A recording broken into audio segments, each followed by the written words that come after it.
আমরা এই মুহূর্তে উপস্থিত আছি ঐতিহ্যবাহী দেবিদ্বার উপজেলার এলাহাবাদ গ্রামে। এলাহাবাদ থেকে বারুর পর্যন্ত যে রাস্তাটি ছিল, রাস্তাটি আসলে অনেকটা ঝুঁকিপূর্ণ ছিল, মানুষের চলাচল অযোগ্য ছিল।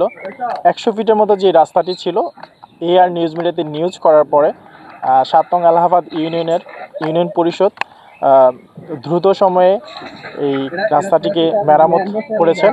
সেজন্য এলাহাবাদ ইউনিয়ন পরিষদকে এলাকাবাসীর পক্ষ থেকে এবং এআর নিউজ মিডিয়ার পক্ষ থেকে ধন্যবাদ জানাচ্ছি। কথা বলবো একজন এলাকাবাসীর সাথে। আসসালামু আলাইকুম। ওয়ালাইকুম সালাম ওয়া রাহমাতুল্লাহি ওয়া বারাকাতুহু।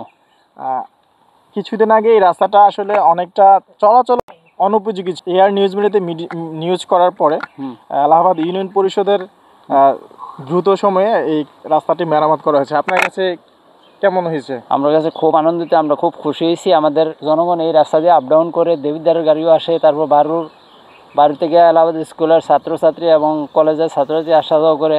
আমাদের বহুত একটা উন্নত হয়েছে রাস্তা যাওয়াতে, জনগণের কোনো অসুবিধা হয় নাই, জনগণ খুব সুন্দরভাবে আসা যাওয়া করতে আছে।